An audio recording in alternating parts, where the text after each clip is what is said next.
நம்மை நேசிக்கிற தேவனுடைய நாமம் மகிமைப்படுவதாக. இந்த காலை வேளையில் அருளுருத்தின் வாயிலாக உங்களை சந்திப்பதில் மிக்க மகிழ்ச்சியுள்ளவனாக இருக்கிறேன். என்னோடு கூட யோவான் 3ஆம் அதிகாரம் 3வது வசனத்தை வாசித்து நாம் சிந்திக்கலாம். இயேசு அவனுக்கு பிரதியுத்தரமாக, ஒருவன் மறுபடியும் பிறவாவிட்டால் தேவனுடைய ராஜ்யத்தை காணமாட்டான் என்று மெய்யாகவே மெய்யாகவே உனக்கு சொல்லுகிறேன் என்றார். நிக்கதோமு ஆண்டவராக இயேசு கிறிஸ்துவினிடத்தில் ராக்காலங்களிலே வந்து, ஆண்டவரே நீர் தேவனிடத்தில் வந்தவர் என்பதை அறிந்திருக்கிறேன் என்று சொல்லி ஆண்டவராக இயேசு கிறிஸ்துவை புகழ்ந்து பேசக்கூடியதை நாம் பார்க்கிறோம். அந்த புகழ்ச்சியான பேச்சை கேட்டு ஆண்டவராக இயேசு கிறிஸ்து என்ன செய்யவில்லை? அவரை பாராட்டவில்லை. மாறாக நிக்கதோமுக்கு தேவையான சத்தியம், உலகம் முழுவதும் இருக்கக்கூடிய எல்லா மக்களுக்கும் தேவையான சத்தியத்தை அவரிடத்திலே சொல்லக்கூடியதை நாம் பார்க்கிறோம். என்ன சொன்னார்? இயேசு அவனுக்கு பிரதியுத்தரமாக, ஒருவன் மறுபடியும் பிறவாவிட்டால் தேவனுடைய ராஜ்யத்தை காண மாட்டான் என்று மெய்யாகவே மெய்யாகவே உனக்கு சொல்லுகிறேன். தேவனுடைய ராஜ்யத்தை காண வேண்டும் என்று சொன்னால் மறுபடியும் பிறக்க வேண்டும் என்று சொல்லக்கூடியதை நாம் பார்க்கிறோம். நிக்கதோமுக்கு ஒரு சந்தேகம், என் தாயின் வயிற்றிலே 2ஆம் முறை நான் எப்படி பிறக்க முடியும் என்று சொல்லி அவர் சிந்தையிலே ஒரு கேள்வி. ஆனால் ஆண்டவர் சொல்கிறார், மறுபடியும் பிறக்க வேண்டும். முதல் முறை நாம் இந்த உலகத்திலே பிறக்கும் பொழுது நமக்கு சரீரம் எவ்வளவு அவசியமாக இருக்கிறதோ, அதுபோல 2வது முறை ஆவிக்குரிய பிறப்பு மிக முக்கியம். தெய்வீக வாழ்க்கை அடைய உன்னதத்துக்குரிய பிறப்பு நாம் பிறக்க வேண்டும். மறுபடியும் பிறப்பு என்று சொல்ல அந்த வார்த்தைக்கு உன்னதத்திலிருந்து பிறத்தல் என்று அதுக்கு பொருளாக இருக்கிறது.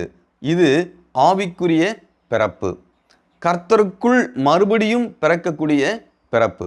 சரி, இந்த பிறப்பு எவ்விதமாய் நாம் அடைய முடியும்? இது யோவான் சொல்கிறார். யோவான் 1 அதிகாரம் 12-13. அவருடைய நாமத்தின் மேல் விசுவாசம் உள்ளவர்களாய் அவரை ஏற்றுக்கொண்டவர்கள் எத்தனை பேர்களோ அத்தனை பேர்களும் தேவனுடைய பிள்ளைகளாகும்படி அவர்களுக்கு அதிகாரம் கொடுத்தார். அவர்கள் இரத்தத்தினாலாவது மாம்ச சித்தத்தினாலாவது புருஷனுடைய சித்தத்தினாலாவது பிறவாமல் தேவனால் பிறந்தவர்கள். பாருங்கள், தேவனால் பிறந்தவர்கள் மாம்சத்தையும் இரத்தத்தையும் உடையவர்களாய் அல்ல. மாம்சத்தையும் இரத்தத்தையும் உடையவராய் முதல் பிறப்பில் நாம் பிறந்து விட்டோம். பிறகு நாம் ஆவிக்குரிய பிறப்பு பிறப்பதற்கு ஆண்டவராகிய இயேசு கிறிஸ்துவை விசுவாசிக்க வேண்டும். அவரை நம்முடைய இருதயங்களிலே ஏற்றுக்கொள்ள வேண்டும். அவர் நாமத்தின் மேல் நாம் நம்பிக்கை வைக்க வேண்டும். இவர் என்னுடைய பாவத்துக்காக மரித்தார் என்று சொல்லி நாம் விசுவாசிக்க வேண்டும். விசுவாசிக்கும் பொழுது தேவனுடைய பிள்ளைகளாக நாம் மாறுகிறோம். முதல் பிறப்புக்கு நமக்கு பெற்றோர்கள் உண்டு.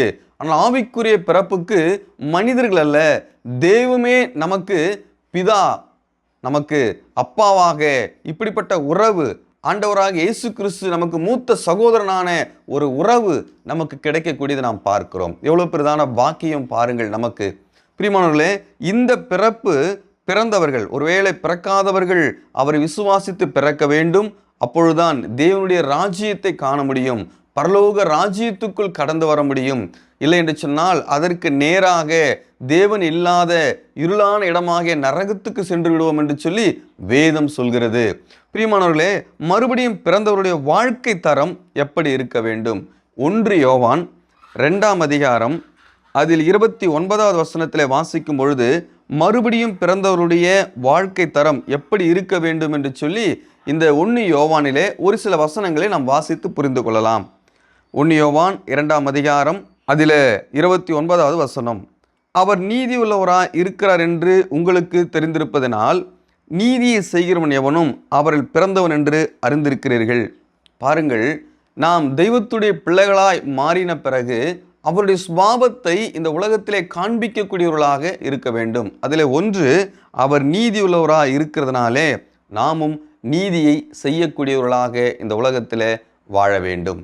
2வதாக நாம் பார்க்கும் பொழுது 1 யோவான் 3ஆம் அதிகாரம் அதில் 9வது வசனம், தேவனால் பிறந்த எவனும் பாவம் செய்யான், ஏனெனில் அவருடைய வித்து அவனுக்குள் தரித்திருக்கிறது, அவன் தேவனால் பிறந்தபடியினால் பாவம் செய்ய மாட்டான். பாருங்கள், 2வது, பாவம் அறியாத தேவனுடைய பிள்ளைகளாய் இருக்கிறதுனாலே பாவம் செய்யாத ஒரு வாழ்க்கையை வாழ வேண்டும். அதாவது பாவத்திலே நிலைத்திருக்க கூடாது. ஒருவேளை இன்று நான் ஒரு பொய் சொல்லிவிட்டேன் என்று சொன்னால் அதில் நிலைத்தில்லாதபடி என் இருதயம் துடித்து இனி பொய் சொல்லாதபடி என்னுடைய வாழ்க்கையை நான் என்ன செய்ய வேண்டும்? போராட வேண்டும். உண்மையாகவே மறுபடியும் பிறந்தவர்கள் பாவத்திலே நிலைத்திருக்க மாட்டார்கள். அதை விட்டு அவர்கள் வெளியே வருவார்கள். இன்னொரு வசனமும் வாசிக்கலாம். 1 யோவான் 5ஆம் அதிகாரம் அதிலே 18வது வசனத்தில் வாசிக்கும் பொழுது, தேவனால் பிறந்த எவனும் பாவம் செய்யான் என்று அறிந்திருக்கிறோம். தேவனால் பிறந்தவன் தன்னை காக்கிறான், பொல்லாங்கான் அவனை தொடான். பாருங்கள், தேவனால் பிறந்தவர்கள் தன்னை காத்து கொள்ளக்கூடிய இருதயம், தேவனுக்கு முன்பாக தன்னை காத்து கொள்ளக்கூடிய இருதயமாக இருக்கிறது. அப்படி இருக்கும் பொழுது பொல்லாங்கான் அவனை தொடாதபடி அங்கு தேவன் பாதுகாக்கக்கூடியதை நாம் பார்க்கிறோம். பிரியமானவர்களே, மறுபடியும் பிறந்தவர்கள் நீதி செய்யக்கூடியவர்களாக இருக்கிறார்கள். இரண்டாவது, பாவம் செய்யாதபடி அல்லது பாவத்தில் நிலைத்தில்லாதபடி தன்னை காத்து கொள்ளக்கூடியவர்களாக இருக்கிறார்கள். மூன்றாவதாக பார்க்கும் பொழுது 1 யோவான் 4ஆம் அதிகாரம் அதில் 7வது வசனத்தில் வாசிக்கும் பொழுது, பிரியமானவர்களே, ஒருவரில் ஒருவர் அன்பாயிருக்க கடவோம், ஏனெனில் அன்பு தேவனால் உண்டாயிருக்கிறது. அன்புள்ள எவனும் தேவனால் பிறந்து அவரை அறிந்திருக்கிறான். பாருங்கள், இந்த இடத்துல பார்க்கிறோம், தேவனால் பிறந்தவர்கள் அன்புள்ளவர்களாக இருக்கிறார்கள். எப்படிப்பட்ட அன்பு? இந்த அன்பு பிரதிபலன் எதிர்பார்க்காத அன்பை நாம் பெற்றிருக்கிறோம். அகப்பே அன்பை நாம் பெற்றிருக்கிறோம். அதுபோல நாமும் அன்புள்ளவர்களாக இருக்க வேண்டும். மற்றொரு வசனம் கூட நாம் பார்க்கும் பொழுது, இதே 1 யோவான் 5ஆம் அதிகாரம் 1 வசனத்திலே, இயேசுவானவரே கிறிஸ்து என்று விசுவாசிக்கிற எவனும் தேவனால் பிறந்திருக்கிறான். பிறப்பித்தவரிடத்தில் அன்பு கூறுகிற எவனும் அவரால் பிறப்பிக்கப்பட்டவனிடத்திலும் அன்பு கூறுகிறான். இந்த அன்பு, தேவனால் பிறந்தவர்கள் தேவனிடத்திலே அன்பு கூறுகிறார்கள், அதே அளவிலே சக சகோதரனிடத்திலும் அன்பு கூறுகிறார்கள் என்று சொன்னால் மற்ற சகோதரர்களும் தேவனால் பிறந்தவர்கள். இந்த ஆவிக்குரிய குடும்பத்திலே எந்த அளவுக்கு நான் தேவனிடத்தில் அன்பு கூறுகிறேனோ அதே அளவு சக சகோதரனிடத்திலும் அன்பு கூற முடியும். ஒருவேளை நான் சக சகோதரனிடத்தில் எந்த அளவுக்கு அன்பாய் இருக்கிறேனோ அந்த அன்பின் அளவுதான் நான் தேவனிடத்தில் வைத்திருக்கிறேன் என்பதையும் என்னால் புரிந்து கொள்ள முடியும். பாருங்கள், அப்போ அன்புள்ளவர்களாக இந்த உலகத்திலே வாழ்வார்கள் தேவனால் பிறந்தவர்கள். பிரியமானவர்களே, நம்முடைய வாழ்க்கையிலே தேவனால் நாம் பிறக்கவில்லை என்று சொன்னால் நாம் அவரை விசுவாசித்து தேவனால் பிறக்க வேண்டும். தேவனால் பிறந்த பிறகு நாம் எப்படி வாழ வேண்டும்? நீதியுள்ள வாழ்க்கை நம்முடைய வாழ்க்கையில் இருக்க வேண்டும். பாவம் இல்லாத வாழ்க்கை நம்மிடத்தில் இருக்க வேண்டும். மூன்றாவது, நாம் பார்க்கும்பொழுதும் அன்புள்ளவர்களாக நாம் இருக்க வேண்டும். இப்படி இந்த உலகத்தில் வாழ்ந்து தெய்வ பிரமாணத்தை நாம் நிறைவேற்ற வேண்டும். முதல் பிறந்தவர்களுக்கு, தாயின் வயிற்றிலே பிறந்தவர்களுக்கு 2 மரணம். ஒன்று சரீரத்திலே மரணம், மற்றொன்று ஆவிக்குரிய 2ஆம் மரணம் என்று சொல்லி வெளிப்படுத்தின விசேஷம் 20ஆம் அதிகாரம் 14வது வசனத்தில் பார்க்கிறோம். அந்த வசனத்தை நான் வாசிக்கிறேன். வெளிப்படுத்தின விசேஷம் 20ஆம் அதிகாரம் 14வது வசனம். அப்பொழுது மரணமும் பாதாளமும் அக்னி கடலிலே தள்ளப்பட்டன. இது 2ஆம் மரணம். பாருங்கள், தாயின் வயிற்றிலே முதல் முறை பிறந்தவர்களுக்கு 2 மரணம். ஆனால் 2 முறை பிறந்தவர்களுக்கு சரீரத்திலே மாத்திரம் மட்டுமே மரணம், ஆவிக்குரிய மரணம் இல்லை.